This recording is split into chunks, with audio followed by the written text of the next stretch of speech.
So hi guys, welcome to Azad mathematics solution of five mathematics.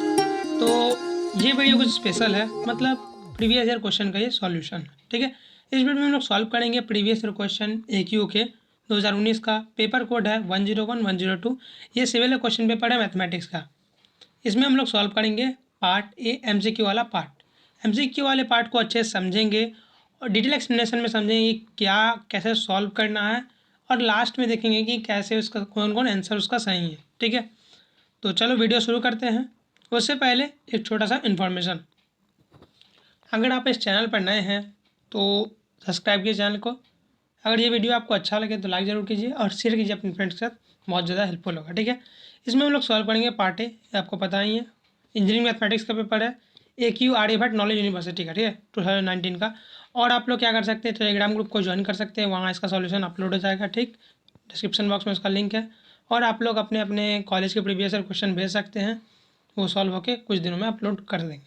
ठीक है, तो जैसा जिसका इच्छा, टेलीग्राम पर आप लोग अपलोड कर सकते हैं या ड्राइव का लिंक दे सकते हैं, कोई दिक्कत वाली बात नहीं है। तो चलो शुरू करते हैं क्वेश्चन नंबर 1 से। MCQ वाला पार्ट है, इसके बाद डिटेल पार्ट आएगा थियरी सेक्शन वाला पार्ट में। क्लियर है? चलो, तो आया क्वेश्चन नंबर 1, फर्स्ट सेमेस्टर का PY की क्वेश्चन नंबर 1 ये है। ठीक, तो क्वेश्चन नंबर 1 में पूछा है कि at x equal to a function this has continuity, mix continuity, removable continuity, none of this. ठीक है, तो सबसे हम लोग समझते हैं क्या कंटिन्यूटी क्या होता है।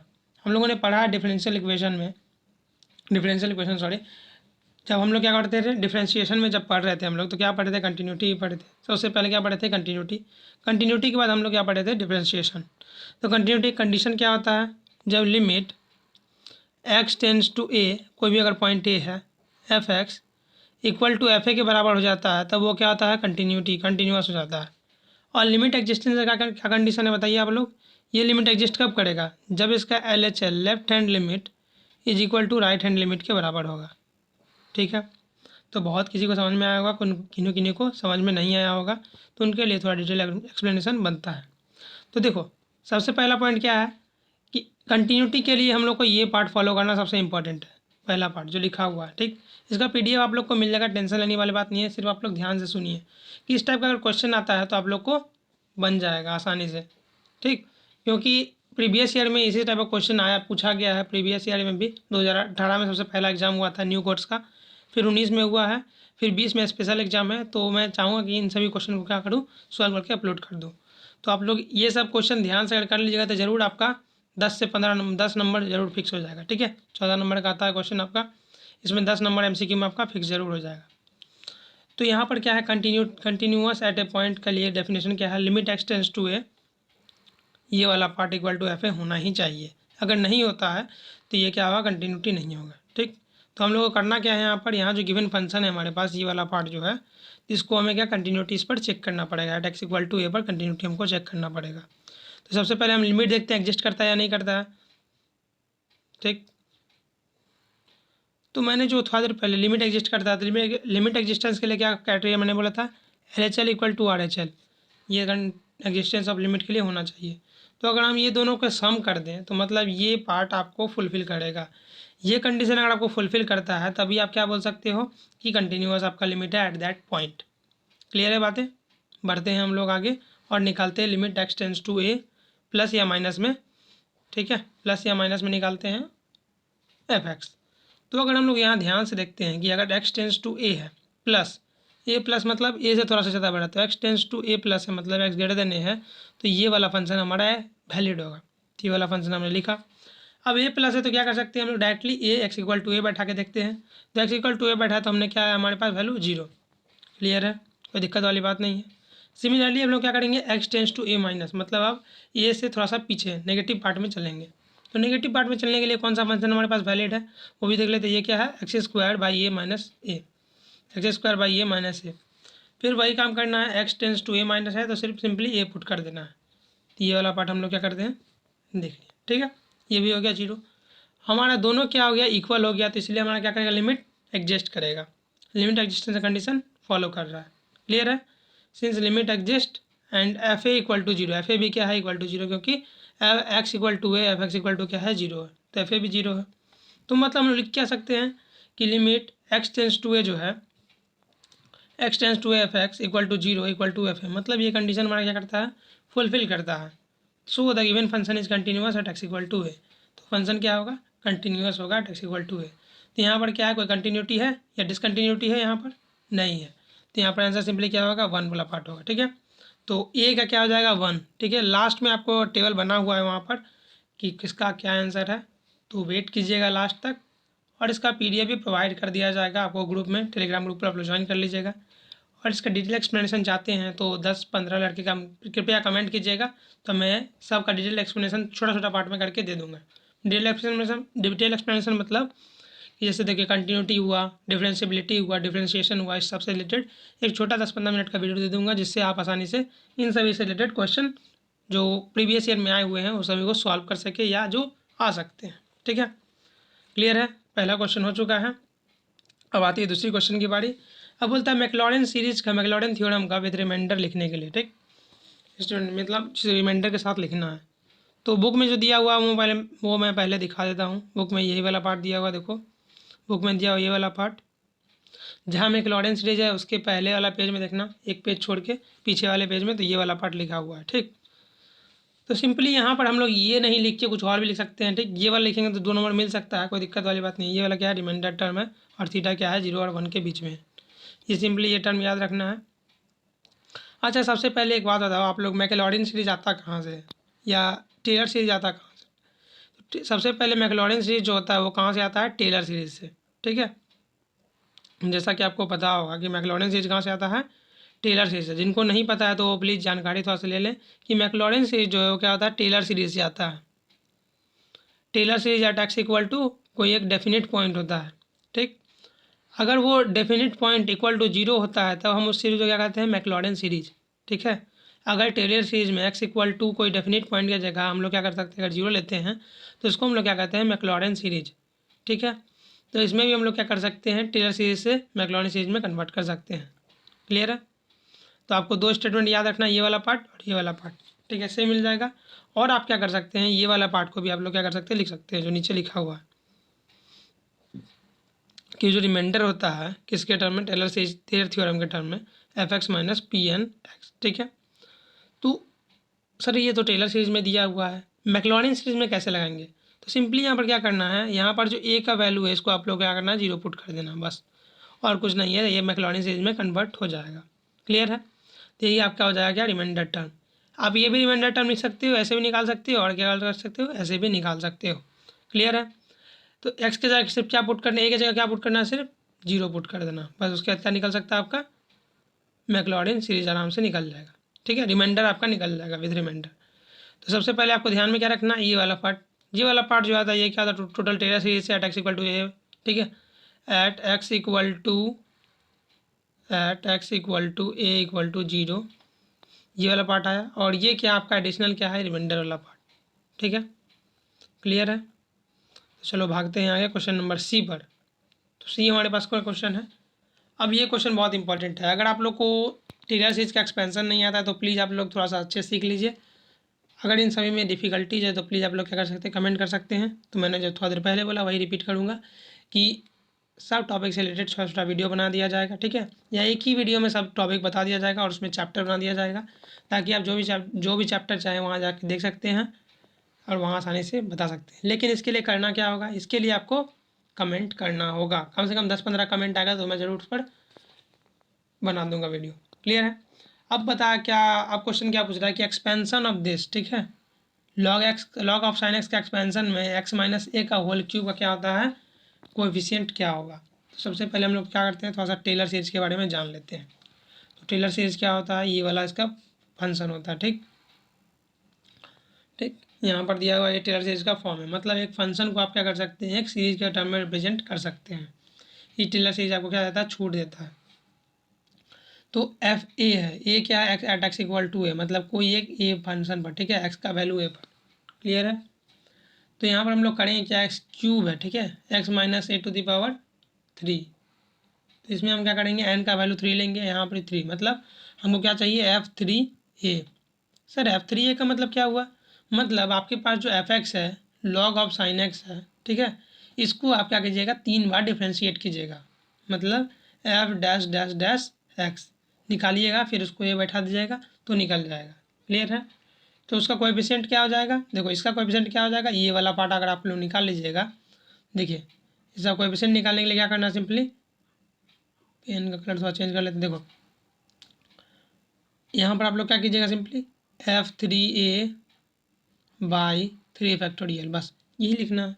आप f3a निकाल लीजिए और 3 फैक्टोरियल डिवाइड कर दीजिए, क्या कीजिएगा, इसका कोएफिशिएंट निकल जाएगा।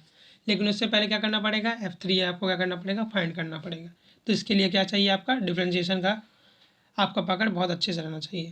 तो यहाँ पर डिफ्रेंशिएशन क्या, f0x क्या हो गया, लॉग ऑफ साइन एक्स जो हमको गिवन है। क्लियर है बातें? f1x क्या हो गया, देखो यहाँ पर मैं डिफ्रेंशिएशन ज़्यादा समझा नहीं सकता हूँ क्योंकि टाइम ज़्यादा हो जाए तो आप लोग को वीडियो क्या लगेगा तो बोरिंग लगेगा। ठीक, ज़्यादा जानकारी चाहिए तो मैंने जो बताया वो काम कीजिए आप लोग। तो यहाँ पर हम लोग क्या करेंगे, चेन रूल लगाएंगे। तो लॉग ऑफ साइन एक्स क्या होता है, 1/x into d/dx of sine x, मतलब d/dx ऑफ लॉग एक्स क्या होता है, 1/x होता है। तो एक्स की जगह साइन एक्स है, तो इसीलिए हम लोग क्या कर देंगे, यहाँ पर चेन रूल भी लगा देंगे। क्लियर है बातें? तो d/1/sin x हो जाएगा into d/dx of sine x. तो d/dx ऑफ साइन एक्स क्या होता है, cos x हो जाता है। तो सिंपली हम लोग ने डायरेक्टली यहाँ पर लिख दिया है, क्या लिखा डायरेक्टली, कि cos x by sine x क्या हो जाता है हमारे पास, cot x। ये वाला पार्ट आ गया सर, ठीक है। फिर सिमिलरली f2x क्या हो जाएगा, d/dx of cot x। cot x को आपको पता ही होगा, simply minus cosec square x होता है। अब आती है मेन मुद्दे की बात कि f3x क्या होगा, तो इसको थोड़ा सा ब्लैक स्क्रीन में अच्छे से समझ लेते हैं कि f3x क्या होगा। तो f3x को निकालते हैं, ठीक है। हमारे पास क्या था, f2x क्या था, f2x था हमारे पास minus of cosec square x, ठीक है, माइनस कोसेक स्क्वायर एक्स। तो इसको हम सिंपली क्या लिखते हैं, माइनस CSC स्क्वायर एक्स, ठीक है, छोटा कर दिया फंक्शन को। तो क्लियर है यहाँ पर। अब हम लोग यहाँ क्या करेंगे, चेन रूल लगाएंगे, ठीक है। तो d/dx ऑफ f2x, तो इसका वैल्यू क्या हो जाएगा आप लोगों के पास, देख लीजिए यहाँ पर। तो d/dx of minus CSC x का होल स्क्वायर। हम लोग जानते हैं कि एक्स स्क्वायर क्या हो जाता है, 2x हो जाता है। तो सिंपली क्या करेंगे, सबसे पहले 2x, सिंपली यहाँ एक्स की जगह क्या है हमारे पास, एक मिनट रुक जाना। 2x का मतलब एक्स की जगह यहाँ पर क्या है हमारे पास, एक्स की जगह हमारे पास क्या CSC एक्स है, तो माइनस CSC क्या कर देंगे, एक्स लिख देंगे, और इन टू d/dx ऑफ क्या कर देंगे, माइनस CSC एक्स, ठीक है। एक मिनट रुक जाना सॉरी ये माइनस को आप लोग बाहर कर लो, क्योंकि माइनस अगर स्क्वायर करोगे तो क्या हो जाएगा, प्लस जाएगा। तो ये माइनस को हमेशा बाहर रखना, ठीक। तो CSC x 2x into d/dx of क्या हो जाएगा, CSC एक्स। तो कॉसेक का डिफरेंशिएशन क्या हो जाता है, बताइए आप लोग, कोसेक एक्स का डिफरेंशिएशन क्या हो जाता है, आप लोग थोड़ा सा बताइएगा। तो कोसेक एक्स का डिफरेंशिएशन आप लोग के पास हो जाता है cosec x into cot x, ये होता है ना डिफरेंशिएशन। तो इसका डिफरेंशिएशन करेंगे तो क्या हो जाएगा, कोसेक एक्स इंटू कोसेक। तो अब कोसेक एक्स को मल्टीप्लाई करेंगे कोसेक एक्स से, क्या हो जाएगा, cosec square x into cot x. तो आंसर क्या हो जाएगा, -2 of CSC square x into cot x. ये निकला आपका क्या फंक्शन, ये निकला आपका f3x। ये मैंने क्या कर दिया, एक्सप्लेन कर दिया, ठीक है। तो आपको समझ में आ गया होगा, कोई दिक्कत वाली बात नहीं होगी। अगर इसमें कोई डाउट होगा तो प्लीज़ आप लोग कमेंट कीजिए, और जो मैंने जो बताया है आप लोग प्लीज़ आप लोग कमेंट कर सकते हैं। तो यहाँ पर हम लोग वही करेंगे, f3x डायरेक्ट निकाल लेंगे। यहाँ पर मैंने डायरेक्ट यहाँ पर क्या कर दिया, ये लिख दिया, ठीक है। तो मैंने समझा दिया कि f3x कहाँ से निकला। अब सिंपली क्या करना है, मैंने बताया था कि अगर उसका कोएफिशिएंट लिखना है x-a का, x-a⁴ का कोएफिशिएंट आपको लिखना है। सिंपली क्या कर सकते हैं, f3a बाई 3 फैक्टोरियल। 3 फैक्टोरियल का क्या होता है, 3 फैक्टोरियल 6 होता है। f3a क्या था हमारे पास, 2 cosec square x cot x. तो एक्स की जगह आप भी बैठा दीजिए, बस सिंपली हो जाएगा आंसर। तो आंसर क्या होगा वो भी हम लोग क्या करते हैं, देख लेते हैं। तो जैसे कि यहाँ पर आप लोग देख रहे हैं एक्सपेंशन ऐसे होगा, तो x-a का होल क्यूब क्या हो जाएगा, कोएफिशिएंट क्या होगा, f3a/3 फैक्टोरियल। ये आपको दिख रहा है, निकलेगा आंसर हमारे पास ये वाला। तो कौन सा ऑप्शन सही है सर, तो देख लीजिए ऑप्शन आपके पास, ऑप्शन मुझे लग रहा है ऑप्शन 2 सही होना चाहिए, ठीक है, ऑप्शन नंबर 2, ठीक है, आपके पास सही होना चाहिए ऑप्शन 2। बाद में चेक कर लीजिएगा, लास्ट में टेबल बना हुआ है क्वेश्चन का भी टेबल बना हुआ है, आंसर का भी टेबल बना हुआ है, ठीक है। तो वहाँ से आप लोग को मिल जाएगा। क्लियर है। फिर आते हैं डी नंबर क्वेश्चन पर। देखो यहाँ पर कौन था ऑप्शन, हमारे पास ऑप्शन नंबर 2 था। क्लियर है, कोई दिक्कत वाली बात नहीं है। आसान भाषा मैंने समझाने की कोशिश की है। अगर इसमें भी कोई दिक्कत हो तो आप लोग कमेंट कर सकते हैं। और जो मैंने बात बताई फिर रिपीट करना मैं नहीं चाहता हूँ, ठीक है। तो आप लोग समझ ही गए होंगे इतना देर में। तो यहाँ तक क्लियर होगा बात। चलो बढ़ते हैं क्वेश्चन नंबर डी पर, ठीक है। अब डी पर ये वाला बात है, ठीक। अब यहाँ पर आप लोग कन्फ्यूज जाएगा कि डिफ्रेंशिएशन करें या डिफ्रेंशिएशन से निकल नहीं रहा है या क्या हो रहा है, से निकल नहीं रहा है, ठीक है। डिफ्रेंशिएशन से नहीं निकल रहा है, कितना भी कुछ करें तो इसका कोई वैल्यू नहीं निकल रहा है। तो यहाँ पर सिंपली एक चीज़ हिंट यहाँ पर दिया हुआ है। क्या हिंट दिया हुआ है कि हम लोग जो डिफ्रेंशिएशन से निकालते हैं वो क्या निकालते हैं, लोकल मिनिमा या लोकल मैक्सिमा, ठीक है। तो यहाँ पर जो फंक्शन है उसका क्या निकालना, हमको मिनिमा निकालना है। क्या निकालना हमको, मिनिमा। और हमारे पास कुछ ऑप्शंस दिए हुए हैं, ठीक। क्या दिए हुए हैं हमारे पास, कुछ ऑप्शंस। तो हम जान रहे हैं कि अगर हम इसको डिफ्रेंशिएट करेंगे, आप लोग डिफ्रेंशिएट करके देख लेना कि इसका क्या निकलेगा। जल्दी आपका लोकल मिनिमा और मैक्सिमा निकलना बहुत ज़्यादा मुश्किल हो जाता है, ठीक है। आप लोग कैलकुलेट करके भी देख सकते हो। तो इसका थोड़ा सा निकलना क्या होता है, थोड़ा मुश्किल हो जाता है। तो यहाँ पर सिंपली हम लोग क्या अप्रोच करेंगे, सिंपली हम लोग अप्रोच करेंगे कि जो वैल्यू है हमारे पास दिया हुआ, इन तीनों वैल्यू को, ठीक है। एक्स का value pi, pi by 2, 0 value को पुट करके देखते हैं और सबसे कम वैल्यू जिसमें आता है तो हम लोग क्या करते हैं, देखते हैं, ठीक है। तो चलो क्या होता है वो भी हम लोग क्या करते हैं, अच्छे से समझ लेते हैं, ठीक है। अगर ज़्यादा दिक्कत आ रही है तो आप लोग क्या कर सकते हो, एक ग्राफिंग कैलकुलेटर डाउनलोड करके ग्राफ कर सकते हो उसको और देख सकते हो कि मिनिमम वैल्यू उसका कहाँ पर लाई कर रहा है। तो सबसे पहली बात हम लोग क्या करते हैं कि इसका जो वैल्यू हम लोग पुट करके देखते हैं। अगर हम ई टू दी पावर पाई लेते हैं, ठीक है। सबसे पहली बात, सबसे पहले फंक्शन को लिख देते हैं। फंक्शन हमारे पास है e to the power x plus 2 cos x plus e to the power minus x, ये दिया हुआ आपके पास। अगर आप लोग पाई लेते हो तो ये वैल्यू आपको 24 के लगभग टेंड करेगा, ये वाला वैल्यू, ठीक है। अगर आप लोग एक्स का वैल्यू पाई लेते हो 24 का वैल्यू टेंड करेगा। यहाँ जो वैल्यू है उससे तो ज़्यादा मतलब नहीं है, ठीक है। और यहाँ भी वैल्यू अगर मान लो कुछ होता नेगेटिव में तो उससे क्या होगा, माइनस में कुछ कुछ आ जाएगा या एकदम बहुत कम क्वांटिटी आएगा। लेकिन यहाँ अगर 24 को टेंड कर रहा है तो मतलब एक वैल्यू क्या होगा, 24, ठीक है। 24 आ रहा है। अगर हम लोग क्या ले रहे हैं, पाई ले रहे हैं तब। अगर पाई बाई 2 लेते हैं तो हम लोग का वैल्यू लगभग कितना था, 4.81 लगभग आता है, ठीक है। अगर हम लोग 0 लेते हैं तो हम लोग के पास वैल्यू क्या आता है, 4 आता है, जो कि मिनिमम वैल्यू है। अगर आप इसको ग्राफिंग कैलकुलेटर में ग्राफ करके देखोगे तो आपको क्या मिलेगा, ये 4 मिनिमम वैल्यू ही मिलेगा, ठीक है। क्लियर है बातें। अगर आप नेगेटिव में भी वही बात जाओगे, नेगेटिव देखो सिंपल बात है, एक चीज़ समझ लो। सर आप तो सही बोल रहे हैं लेकिन हमको एक चीज़ समझ में नहीं आ रहा कि जो आपको इक्वेशन दिए हुए हैं, ठीक है। एक चीज़ तो आपको समझ में नहीं आ रहा कि इक्वेशन जो दिए हुए हैं, अगर हम इसमें नेगेटिव पार्ट में जाते हैं तो हम नेगेटिव पार्ट में क्या होगा मेरे साथ सॉरी, अगर आप लोग नेगेटिव पार्ट में जाते हो एक्स के नेगेटिव पार्ट में तो ये वाला और ये वाला क्या होगा, इंटरचेंज हो जाएगा। मतलब ये इसके तरह बिहेव करेगा और ये क्या करेगा, इसकी तरह बिहेव करेगा। मतलब अगर माइनस एक्स हो जाएगा, ये क्या हो जाएगा, प्लस एक्स हो जाएगा। बात फिर बराबर है। मतलब एक बीच का जो पॉइंट बनता है वो क्या बनता है, 0। और एक बात आप लोग बोल सकते हो क्या कि सर हम cos x को लेके भी तो खेल सकते हैं। लेकिन हम लोग एक बात जानते हैं कि cos x का जो रेंज होता है वो क्या होता है, -1 to +1 के बीच में होता है। मैक्सिमम टू मैक्सिमम वैल्यू क्या होता है, -2 होगा क्योंकि 2 मल्टीप्लाई कर देंगे। और मैक्सिमम जैसे मिनिमम टू मिनिमम वैल्यू -2 हो सकता है और मैक्सिमम टू मैक्सिमम वैल्यू क्या होगा, +2। क्लियर है, अगर 2 मल्टीप्लाई करेंगे तब। तो ये बातें समझ में आ रही होंगी। तो ज़्यादा हम लोग क्या कर सकते हैं, कुछ नहीं कर सकते। तो मिनिमम पॉइंट कहाँ आगे लाई कर रहा है, 0 पर लाई कर रहा है। तो इसको जनरली एनालॉजी सॉल्व करना पड़ेगा लॉजिकल रीजनिंग से। ये अगर आप सॉल्व करना चाहोगे डिफ्रेंशिएशन से तो डायरेक्टली सॉल्व नहीं हो पाएगा। तो क्लियर है, इसका ऑप्शन क्या हो जाएगा, ऑप्शन 3, ठीक है। उद्यम को बात। चलो बढ़ते हैं आगे।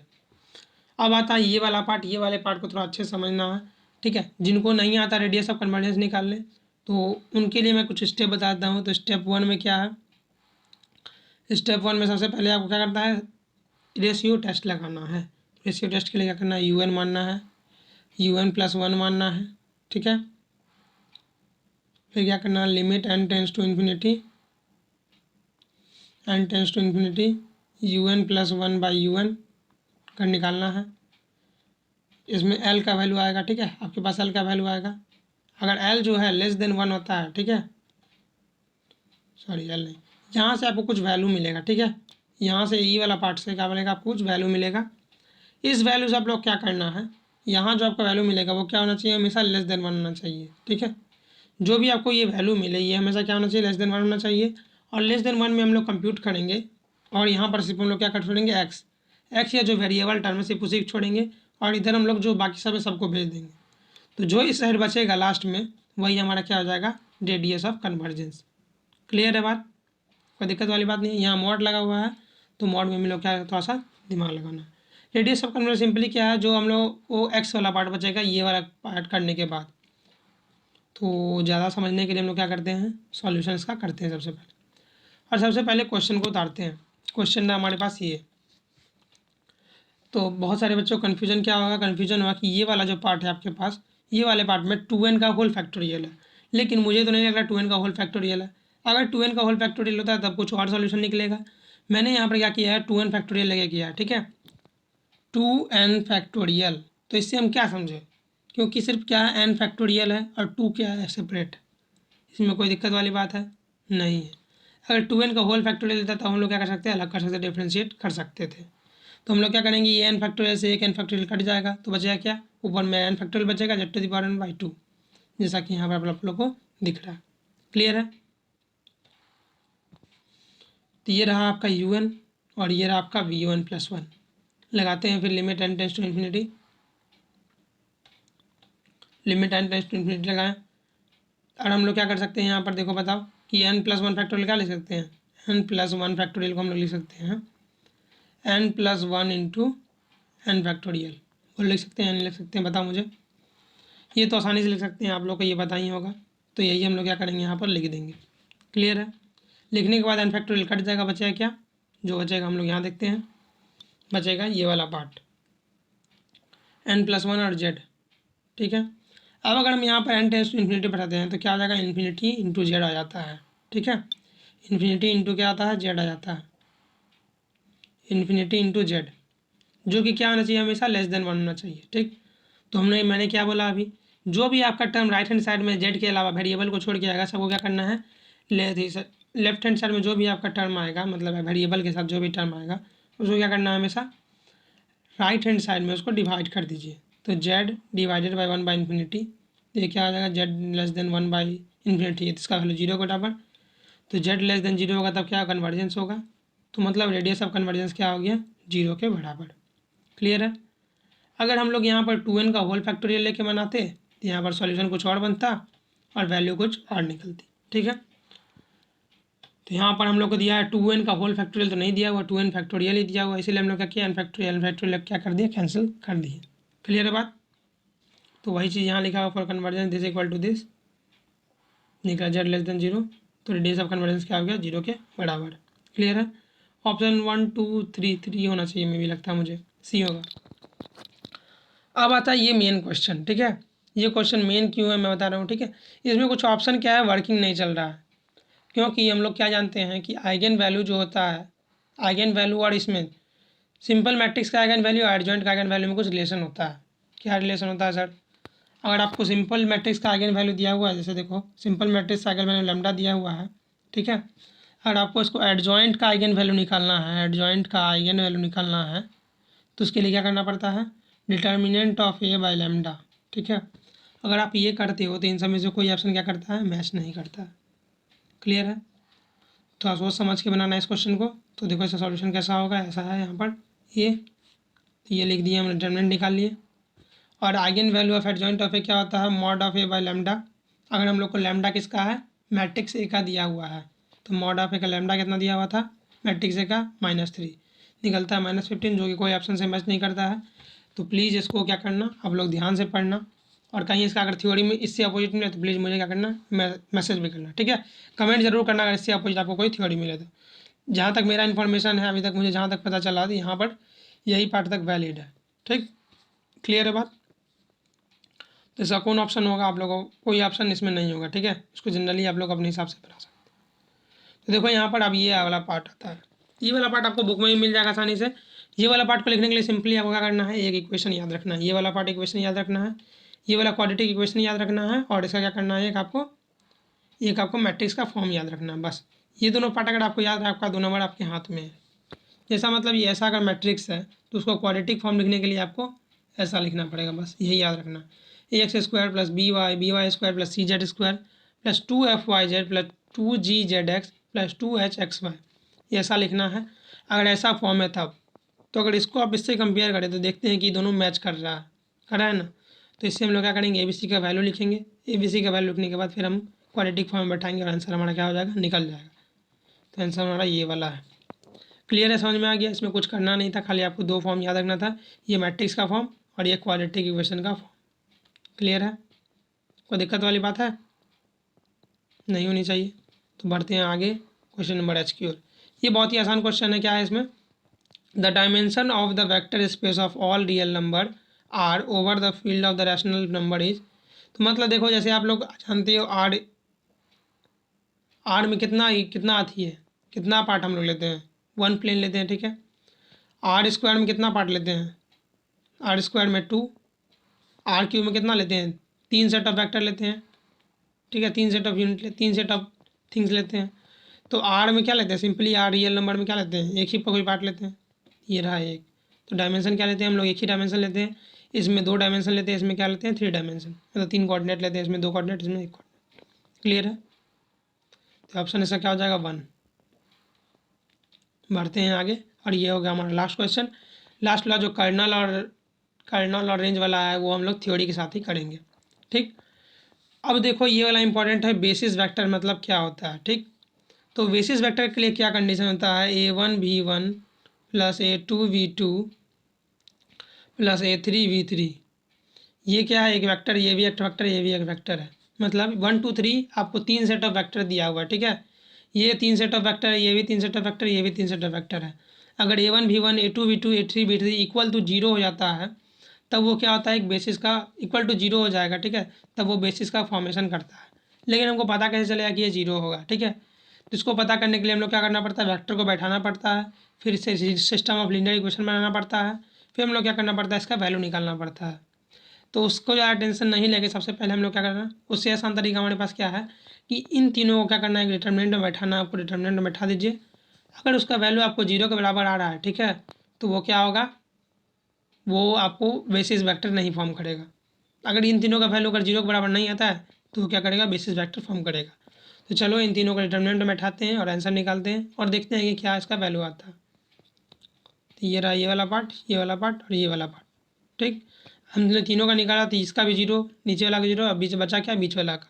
तो मतलब क्या हो गया, ओनली 2 जो है उसमें क्या होता है, बेसिस वेक्टर का फॉर्मेशन करता है। इसमें कंसेप्ट आता है लीनियर इंडिपेंडेंसी का, ठीक है। तो उसको आप लोग पढ़ सकते हो अपने थ्योरी में। और ज़्यादा ज़रूर दिक्कत है तो मैंने जो शुरू में बोला था कि आप लोग कमेंट कीजिए, 15-20 अगर कमेंट आता है तो मैं ज़रूर उस पर वीडियो बनाऊँगा, ठीक है। और आपका ज़रूर इतना तो होगा, पास आप लोग अच्छे से हो जाइएगा। 50 नंबर लगभग ला पाइए अगर मैं अच्छे से आपको बता दूंगा वो इन सब टॉपिक जो आपको पढ़ना चाहिए। क्लियर है, तो रेडी रहिए, ठीक है। अगर आप लोग तैयार हैं तो मैसेज ज़रूर कीजिएगा। और यहाँ तक तो सॉल्यूशन हो गया 2019 का। अब इसका क्या है, थियोरेटिकल पार्ट है, थियोरेटिकल पार्ट भी जल्दी आ जाएगा। तो आंसर सबका ऑप्शन सब लिखा हुआ है यहाँ पर, तो आप लोग मैच कर लीजिएगा, ठीक है। इसको हम लोग क्या करेंगे, इसमें डाल देंगे डायरेक्टली, ये टेलीग्राम ग्रुप में वहाँ डाल देंगे, वहाँ से आप लोग डाउनलोड कीजिएगा। टेलीग्राम ग्रुप का लिंक डिस्क्रिप्शन बॉक्स में दिया हुआ है और वहाँ से आप लोग देख सकते हैं वीडियो सब, ठीक है। वहाँ से आप लोग बहुत सारा क्वेश्चन में भी है, वहाँ से आप लोग आसानी से कर भी सकते हैं। ये देखो यहाँ पर क्वेश्चन पेपर हमारे पास है, तो यहाँ पर सब क्वेश्चन पेपर आपको दिख रहा होगा कैसे क्वेश्चन पेपर सब है। ये रहा क्वेश्चन पेपर हमारे पास। तो चलो इस वीडियो का एंड करते हैं हम लोग यहीं पर। So guys, ending this video with the note that if you like this video, please like it, subscribe channel if you are new on this channel and press the bell icon so you get notified for the video, ठीक है। और ज़्यादा share कीजिए, जो भी first semester के बच्चे हैं जो एग्ज़ाम दे रहे हैं क्यू वाले का, ठीक है, जून में एग्ज़ाम 10 जून से, तो उनको बेस्ट ऑफ लक। और सॉल्यूशन देखिए, अगर इससे हेल्प होता है तो लाइक ज़रूर कीजिए और अपने दोस्तों के साथ शेयर कीजिए। धन्यवाद। नेक्स्ट वीडियो में हम लोग और भी बातें करेंगे।